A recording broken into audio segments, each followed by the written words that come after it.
Welcome to the Purves podcast. You know, a week or so ago, I sat down for what was supposed to be an hour's chat with a very good friend of mine. The result of that conversation was the first podcast in the series. However, in that original episode, we barely scratched the surface of our stories. So, in today's show, we pick up the conversation again. I'm delighted to welcome back my guest, the star of The Brothers and the sixth Doctor Who, Colin Baker. Hi, Colin. Welcome back. My pleasure. Nice to hear you. Well, it's good to be back. It's good to talk to you again. I want to ask you a question right at the start about how you handled fame. At a reasonably young age, there you were with a major series, The Brothers. How did you handle fame and what that meant at that time? Very different from today. You know, I've no idea how I managed fame because I've never really taken it that seriously. I mean, fame is mainly about being recognized when you're out. And yes, that happened, but it neither bothered me nor delighted me. It was just part of what it was to be me. I don't really think I adopted any particular strategy other than realizing that if you do anything that's not pleasant, that's what people will remember. So I remember one incident where I was involved with a charity and a lady knocked on my door of my house in Oxfordshire, where I lived then, and had in her hand a bag of money, saying, "I've raised this for your charity." And I said, "Oh, that's nice of you." She tried to give it to me. I said, "Look, I'd rather not take it off you myself. Can you send it to the charity and tell them you collected it, and I'll tell them about you, but I don't want to be responsible for the cash." And she got really annoyed I wouldn't take it. Tell the press that I'd refused her money for the cot death charity. But it was just, I was aware of the potential for people saying, "Well, I gave him 200 quid and all they got was 100, you know. There's always that possibility. Exactly. So I realised that you've got to be careful. But that aside, I don't think it's affected my life that much. My children notice it more than I do. I think it was a very different time than today because we didn't have the paparazzi or any of that stuff. You never felt intruded upon by the press. At least I didn't, certainly not. But I was aware of odd things, and my wife was always aware of, you know, when you're walking along the street, if we were walking along together, someone would be walking behind. So you'd hear, "It is, yeah, I'm sure it is." Yeah. My wife would always turn and tell me. In fact, sometimes she did turn around and because it got intrusive to her, and she'd turn around and say, "Yes, it is." Just leave it like that. But I didn't have any trouble either. I never felt intruded upon. Life just went on as normal. I can remember one occasion that I went to a place in the Lake District on Blue Peter, Coniston Water, and we described an event that was going on. And of course, there were loads of children there to attend this. And I wasn't there in any official capacity at all. I just went along with my children to enjoy it. And we had to leave because you were immediately surrounded. You couldn't get on with your life. So we left Coniston and went somewhere else and enjoyed another part of the Lake District that wasn't so difficult. Going back to The Brothers, a very popular series. You were a very popular performer. And as I said in our first thing, the most hated man, but you disputed that. And it has been running on Talking Pictures TV for quite some time. And I gather that you've had quite a response from that. Yes, only because I've been watching it myself. And there's a website on Talking Pictures TV where the people who are watching it all chat to each other. And I join in occasionally and say, "Yeah, that was good, wasn't it?" or whatever. And it's getting a whole new audience. When I say it's quite a reaction, it's only a couple of dozen people, I think, doing all the chatting, but they're really experiencing it afresh. And for me, it's weird looking at my 30-year-old self acting quite well, I thought. Now to think, I was all right. I wasn't half bad. And yes, it's very odd. And of course, that's going to be there forever.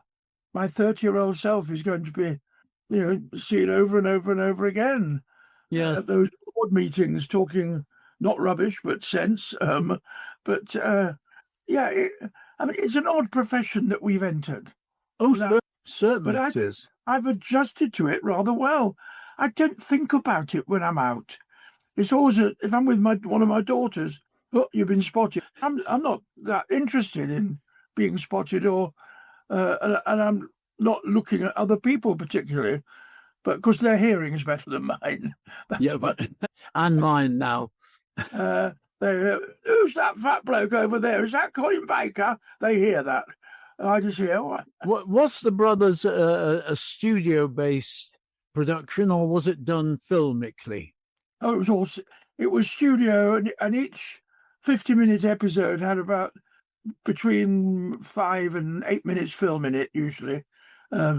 Usually cars drawn up outside houses and lorries, because it was about lorries. But it was studio based. Yes, it was. We'd meet on a Monday and start rehearsing, have a read through and start rehearsing. Finish by the end of the week. The following Monday, Tuesday, we'd go up to Birmingham.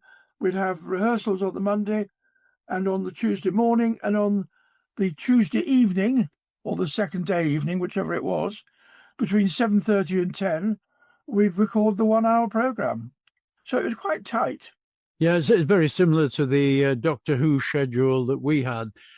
We did it Monday, like you started rehearsal, blocking it, setting it up.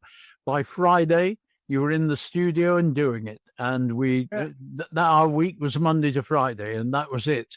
And it was very tight. It was like doing weekly rep, of course. Yeah.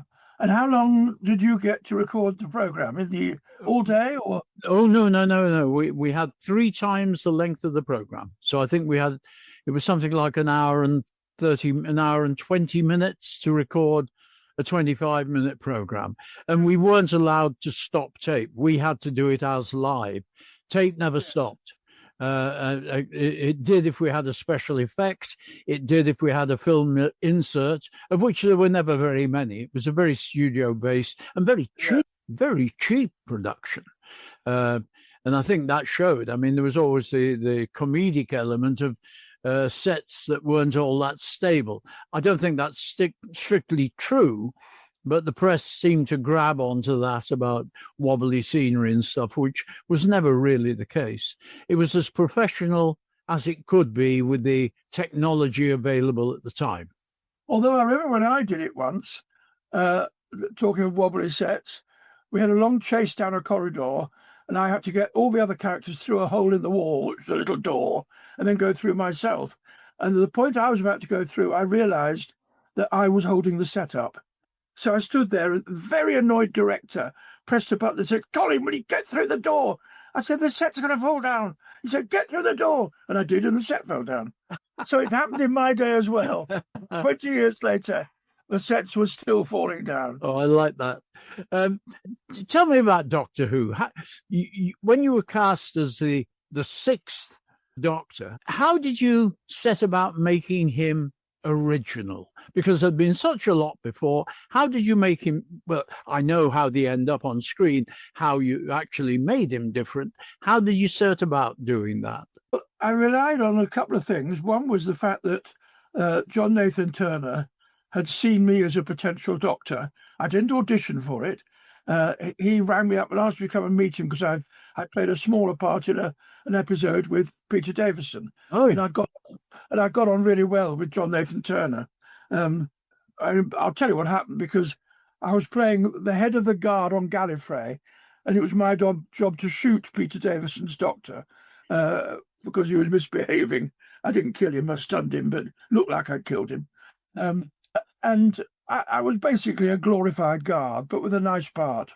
And John Nathan Turner, the producer, came to watch the run-through, which they always used to have at the end of a rehearsal week.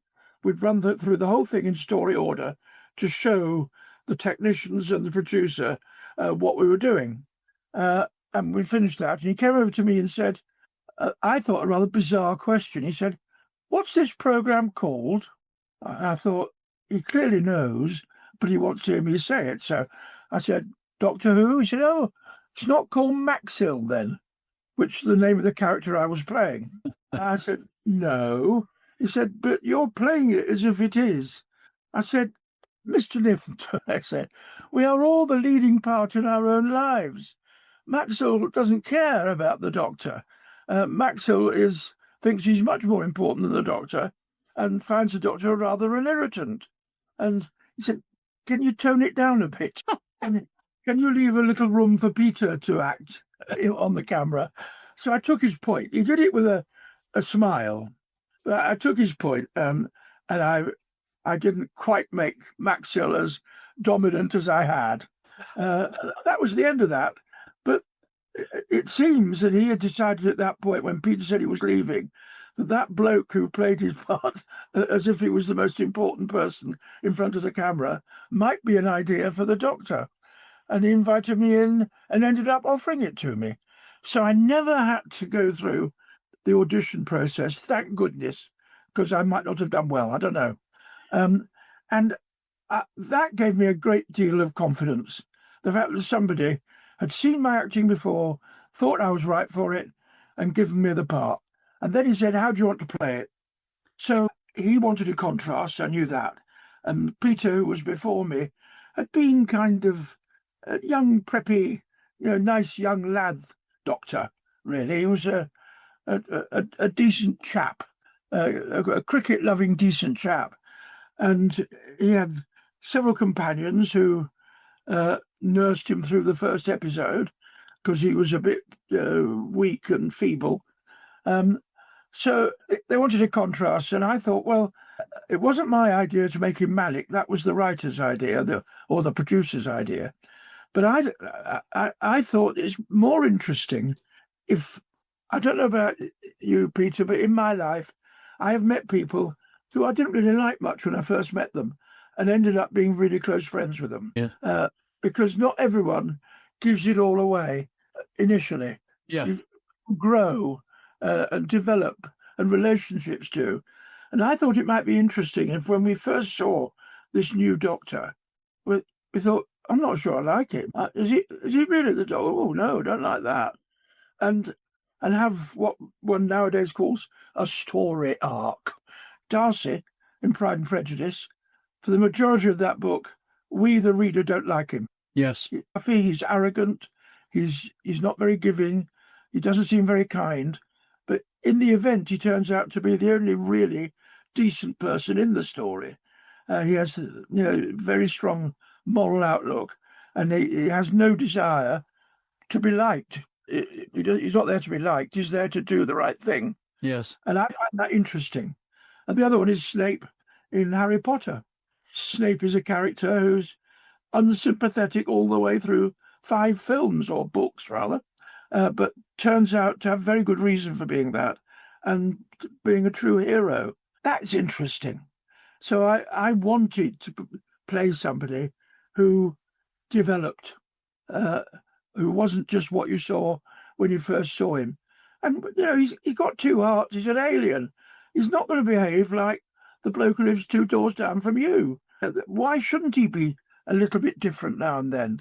I gave an example of, he might step over a dead body to pick up a butterfly with a broken wing, because that needed him. The dead body didn't need him now. The butterfly needed him. And that was my kind of analogy for how I wanted to do it. That's an extremely interesting explanation of what we saw on the screen, and it worked to a considerable degree, because a lot of people did say, well, I don't like this Doctor, quite early on. Yeah. And I just wonder if maybe you shot yourself in the foot a little bit with that. I don't know. It's the answer. I think it made interesting television. It certainly did. We weren't spoon feeding, sugaring the pill. It was brave. And I think the shooting of the foot element came because, for some scheduling reason, my very first episode was tacked on as the last episode of Peter's season. Uh-huh. So we had 12 episodes of Peter. At the end of that, he turned into me. And then there was another story after that, my first story. And then there was 3 or 4 months before the season came back. Oh, right. So the abiding memory of most people of my doctor was that arrogant buffoon who tried to strangle his companion, and by the end was calming down. But I've never regenerated personally. I don't suppose you have, Peter. Well, I was never a doctor, of course. I was only a poor companion. But as a human being, I've never regenerated. So I can't imagine what it must feel like. It ain't going to be like getting off a bus, is it? I'm sure it isn't. Were it possible to regenerate? No, it'd be very strange. How was Doctor Who made in those days? Had it moved on? Was it single camera again, or was it still studio-based? Oh, studio-based, multiple cameras. Right. On the filming, and there were various amounts of filming, we did do one whole story without any filming, all studio. But mostly we would have 2 or 3 days of location filming, which would take up, 6 or 7 minutes of filmed material in the 4 episodes of each story. So it was mainly studio, and it was longer than when I did the Brothers, because we'd rehearse for a week on Doctor Who, and we'd have a day and a half in the studio. We'd turn up at lunchtime on day 1 and start rehearse recording because we rehearsed it already like a play. So we knew what we were doing, but you'd have to rehearse it with the cameras and then record it. Yes. And they had X number of scenes allotted to that afternoon and evening, and ditto the whole of the next day. Did you do it in sequence? No, never. No, it was set by set. So all the scenes in the set with the Daleks, or all the scene in the set in the TARDIS, sometimes for more than one episode. So it would never have felt like a play. Never. No. It's interesting. I've done very little work like that. I don't like it particularly. I don't like shooting scenes out of sequence and all the rest. I find it unsatisfying. It's not so pleasing unless the scene's really good, unless you've got a really good part. They're all like that now, Peter. Yes. They don't film anything in sequence. No. Because you've just done a film, haven't you? Henry House. And that was done out of order, wasn't it? Well, that was my return to acting. It's very sad, very disappointing. It's been a long time since we finished shooting. I haven't seen a single frame of it, not one frame. Know anything about it. Well, we should everyone listening to this should agitate immediately for Henry House to be released, because I was in it as well. You were at my request, bless your heart, as were a lot of people from Doctor Who. Quite a few people came and took part, maybe because I was there, but certainly because I asked them. And that was very satisfying as well. It was my comeback to acting, if you like, because I've done so little. The only stuff I have done, like you, I know you've done far more, but Big Finish is some wonderful radio type work that we've both been involved with. One question I did want to say about how the programs were performed. Did you prefer it when it was linear? Would you like single camera or multi-camera? Between single camera and multi-camera, I don't really know. I think I prefer multi-camera. Yeah, me too. I think I prefer it because you don't have to do the same blessed thing over and over and over and over again. Exactly. When they move the camera and you do what you've just done quite well, a second time not quite as well, or vice versa. I never did what you might call linear recording for video ever. Oh, never. I never did any television that wasn't all the scenes here, all the scenes there. It was in sequence. Yeah, because I've been a television presenter for such a long time. Everything that I've done, almost everything I've ever done, has been live or as live. So it's always been linear. Presentation work's always linear. And of course, Blue Peter, which was the major part of my presenting career, I suppose, doing something like 850, 900 performances. It was a tremendous experience, but they were never repeated. It was live. It happened when it happened, and it never got shown again. The BBC never repeated it. Every episode exists, by the way. They were all stored. My editor, Biddy Baxter, who sadly is very recently died, she insisted that every single programme was kept. Even when the BBC was wiping every piece of 2-inch tape it could find and putting it onto telecine or digitising it, everything remained on those tapes. I'm sure it's digitized now, but every single episode that I was in, and everyone since, I believe, exists, which is amazing. Well, that has got to be a beacon call to somebody. You could have a Blue Peter channel and run all the old Blue Peter stuff ad infinitum, and it would have an audience, I'll bet you bottom dollar. Well, I would like to agree with you, Colin, and I won't say that I haven't tried to cause some interest in that, but no one's picked up on it yet. It could happen. It could happen. It's happening very late for me if it does. I don't know how expensive it would be for the broadcasters, because obviously the BBC would charge them to show it, and I don't know how much it would cost, or whether you would get any more. Well, if they base it on the original fees, wouldn't get anything. I mean, the original fees were absolutely abysmal. I want to talk a little bit now about post Doctor Who and post Brothers for you.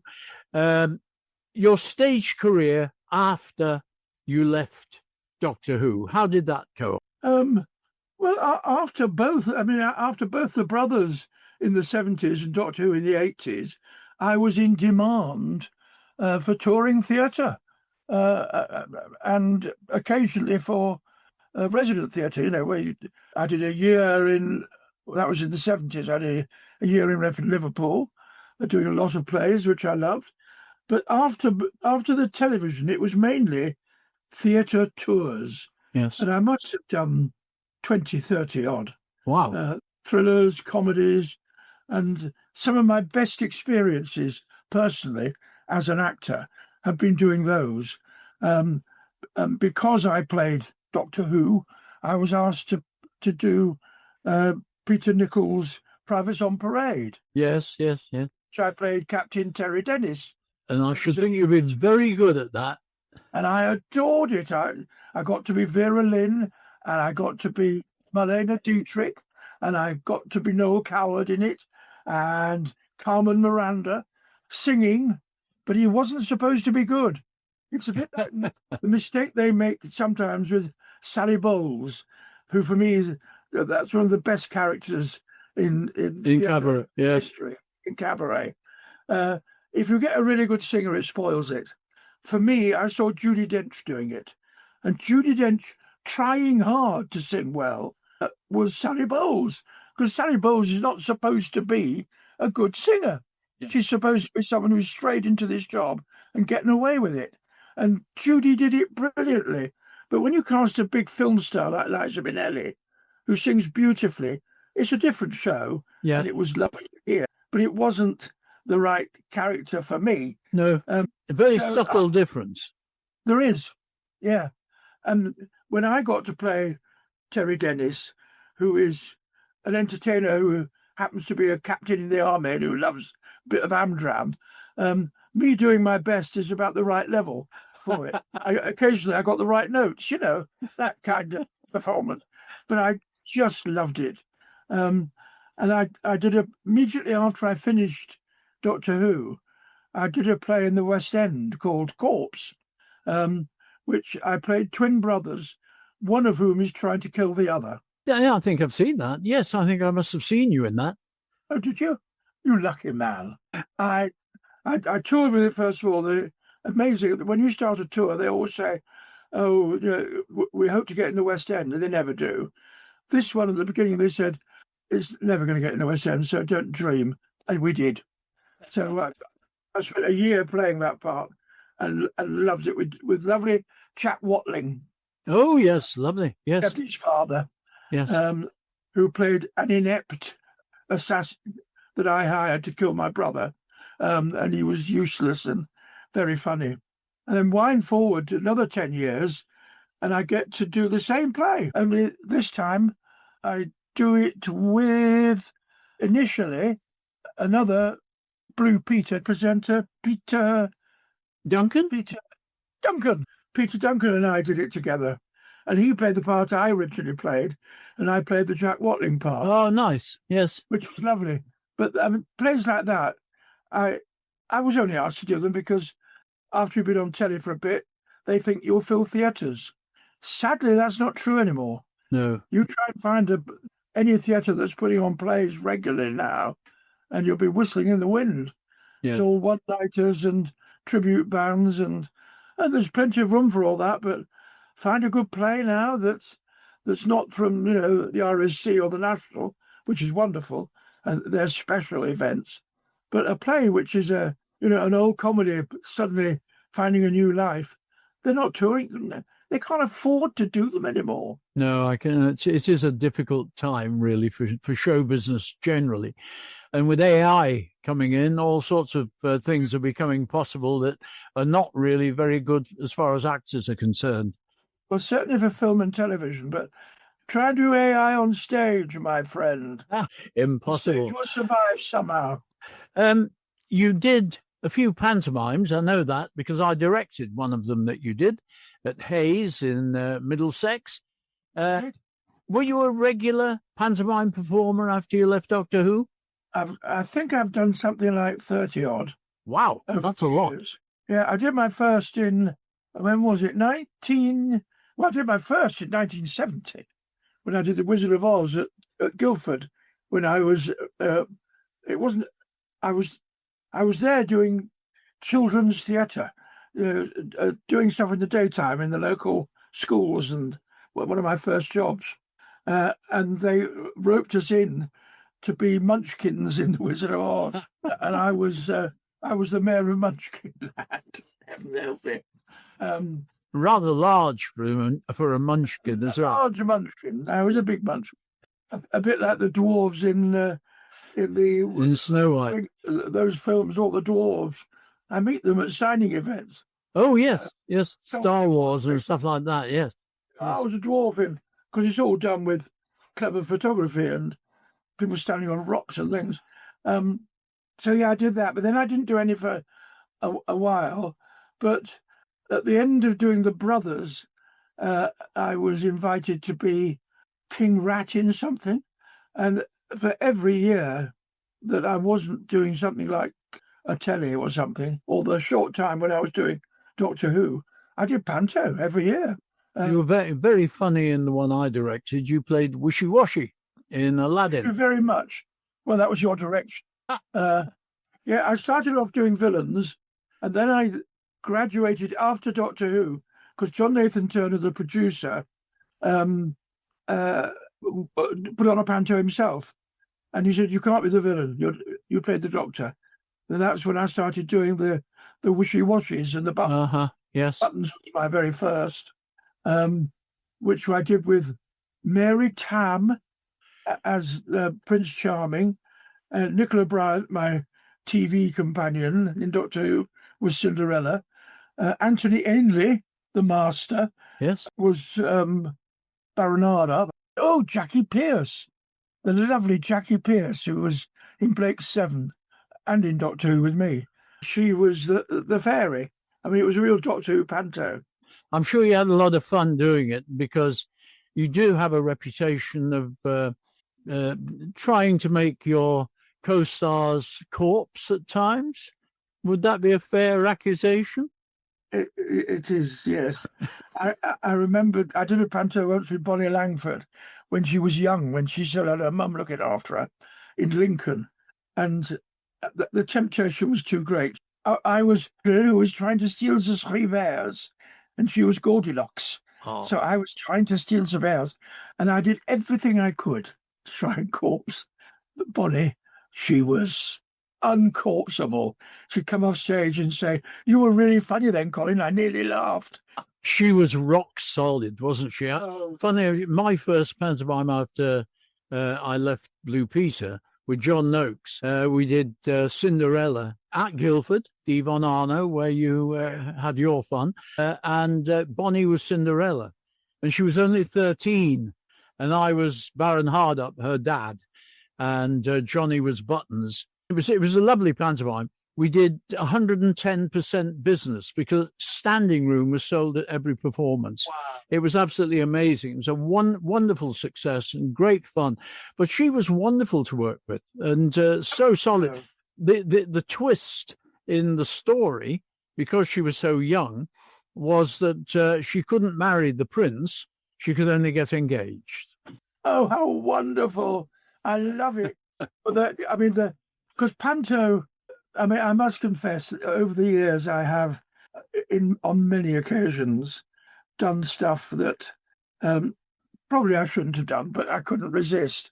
There was a wonderful moment when we were doing, I was Buttons, and Mary Tam was Prince Charming. And I'd corpsed her a few times. I'd said stuff or done stuff, and she would try to get me back. So she stood in the wings after Cinderella had gone off to the ball, and Buttons has that moving scene where Buttons is going, "Bye-bye, Cindy, I love you," and all that stuff to the audience, when the audience is going, "Oh." I glanced into the wings, and Mary Tam was standing there, and she opened her dressing gown, and she had nothing on underneath.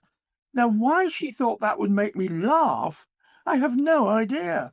What it made me do was edge towards the wings and grab her hand, and I started pulling her towards the stage while I was delivering my lines, and I let go. She was terrified. She was going to appear naked on the stage, the Gaumont Theatre in Southampton, and I let go at the last minute. I'm blessed with a rather good concentration. I don't go myself. And there's only one occasion on stage where I've utterly corpsed. And that's when, if someone does something, I can find it amusing, but it doesn't make me laugh. But it was when we were in Guildford doing the children's theatre, and we'd done Act 1 of Shakespeare, Cabbages and Kings, to an audience of about 100. And when we came out for Act 2, 99 of them had left. There was one boy sitting in the middle of the front row, and there were two of us doing this particular sketch and a bit of Shakespeare, and we were either side of a table with a goblet on it, and we both started to go, and we both tried to grab the prop. I don't know if you know this, but if you've got a prop to fiddle with, you can get your head down, and nobody can see that you're laughing, and it's a standard actor's ploy. And we both grabbed for it at the same time, banged our heads together, and fell on the floor laughing. And the director came on stage, shouted at us, and dragged us off. All the time, this one boy was like deadpan. He thought it was all part of the it was. We could never do that scene again. No, I'm sure you couldn't. It was the corpse that cured me of corpsing. But I'm going to tell you another story. I was in rep at Liverpool in 71, and Dick Tuckey, the lovely director, was running the place, and he had an assistant director who was a bit anarchic, and he did a play called The National Health, where the curtain didn't come in the interval, and all the people in the hospital were in their beds, and they were visited by, and I wasn't in that play, but I was doing a play in the theatre upstairs, but they got all the people who weren't doing something else to come on and be visitors in that play. So I came on as variously in drag. I came on as an undertaker and measured all the people in their beds. I came in on a pogo stick one night. Nobody told me not to. And the director thought it was quite fun. The guy running the theatre didn't. And when he found out, I was banned from being part of that. So I then made it my duty to be in every play that I wasn't supposed to be in, and I managed it. And on the very last night of Brecht's, there's a famous Brecht play, can't remember what it's called now. But at the end, there's a speech by, is it Metternich, who was the general of the Austrian army? And he had a half mask on. It was done stylistically. It was a, commedia dell'arte style. Yes. So I bribed the actor on the last night to let me do his speech. And I did it properly, just like he did it. And I knew that Dick Tuckey always used to watch the end of plays so he could talk to the audience as they left. So he was leaning on the rails at the back of the stalls. And my friend, the actor, went up and said to him, "Good, aren't I?" as I was doing the speech. He looked at him. He suddenly realised it was me doing it. I was forgiven that because I didn't mess with it. But those are the stories that give me happy memories of being naughty. But I hate actors who try and make the corpse when it's going to spoil the play. Yeah. Panto, it's all right. I can tell you one little story. I directed Dennis Waterman and Rula Lenska in Cinderella.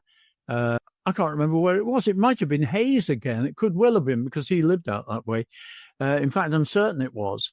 Rula was playing Dandini and Dennis was playing Buttons. And I was although I directed it, I was also playing Baron Hardup.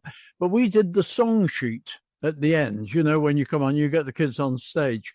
And we had the girl playing Cinderella really was not very good. And she really was not what I would call a talented person in any direction. But she had got up our noses to a certain degree. Shouldn't really say this, but we didn't get on with it. And on one of the song sheets, after a day when she'd been particularly irritating, Dennis was actually leading it and I was supporting him on this. And we had the kids on stage. And one little girl came up and Dennis said, speak to them a little bit before we do the song and things.